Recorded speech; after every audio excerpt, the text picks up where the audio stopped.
சாலகரம்லாபரகாத்து கடந்த 2020 ஜூன் மாதம் நடைபெற்ற ஒரு ஏற்றுக்கொள்ள முடியாத ஒரு அசம்பாவிதம், அதிகார துஷ்பிரயோகம் சொல்லலாம்.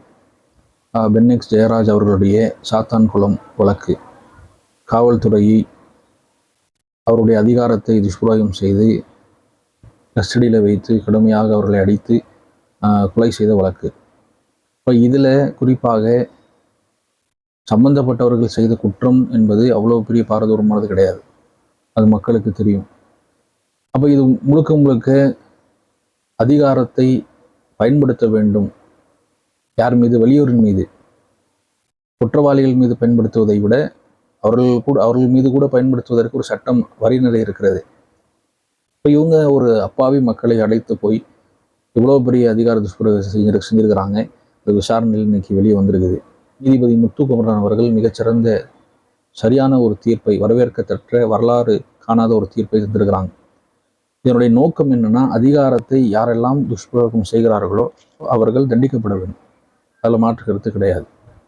அப்போ அவர்களுக்கு மரண தண்டனை, இரட்டை மரண தண்டனையும், அதே போல நஷ்டஈடாக 1.4 கோடி ரூபாயை சம்பந்தப்பட்ட குடும்பத்தார்களுக்கு வழங்கணும்னு நீதிபதி தீர்ப்பு சொல்லியிருக்கிறாங்க.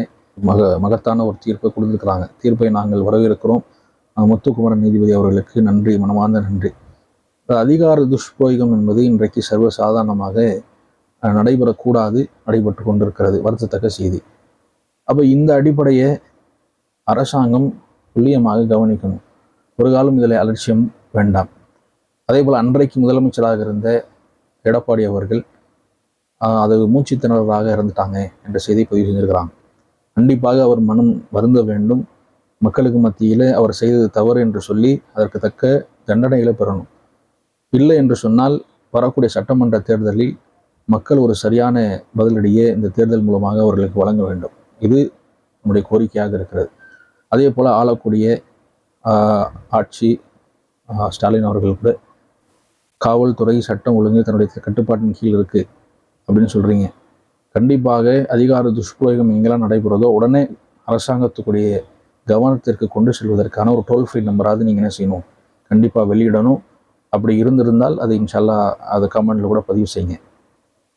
ஏன்னா இன்னைக்கு பெண்களுக்கு எதிராக நடைபெறக்கூடிய குற்றம், சிறார்களுக்கு எதிராக நடைபெறக்கூடிய குற்றங்களுக்கெல்லாம் டோல் ஃப்ரீ நம்பர் இருக்குது. பள்ளிக்கூடத்தில் அது ஒரு பாடமாக கொண்டு வரீங்க, நல்லது தான்.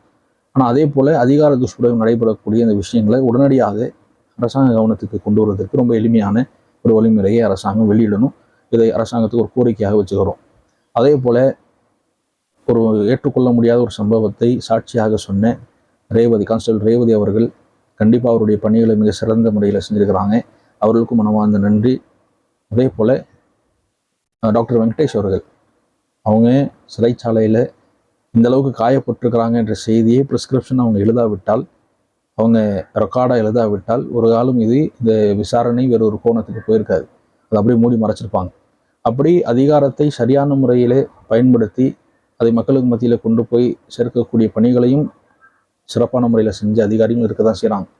அவர்களுக்கு மத்தியில் தான் இந்த கருப்பாடுகள் மிக எளிமையாக உலாவிக் கொண்டிருக்கிறது. இனி இந்த எளிது என்பது இருக்கக்கூடாது.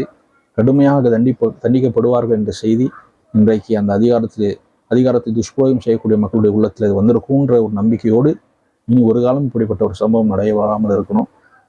நீங்கள் சிந்திச்சு பாருங்கள், எவ்வளோ கஷ்டப்பட்டு அந்த அதிகாரத்தில் போய் அமர்றோம், எவ்வளோ கஷ்டப்பட்டு படிக்கிறோம். நம்முடைய முன்னோர்கள் நம்முடைய இடஒதுக்கீடுக்காக என்ன பாடுபட்டிருக்கிறாங்க. இன்றைக்கும் இஸ்லாமிய சமுதாயம் ரோட்டில் நின்று போராட்டங்களை கத்திக்கிட்டே தான் இருக்கிறோம். இஸ்லாமிய சமுதாயத்துக்கு இடஒதுக்கீடு கொடுங்க ஏன் கேட்குறோம்? இப்போ நம்ம குழந்தைகளும் அடுத்து ஒரு சந்ததிகள் படித்து அரசாங்க பணிகள் அமரணும் தானே கேட்குறோம். அப்போ இவ்வளோ எளிமையாக உங்களுக்கு கிடைத்திருக்கிறது. அப்போ அதே மக்களுக்கு ஒரு சர்வீஸாக நம்ம பண்ணணும்.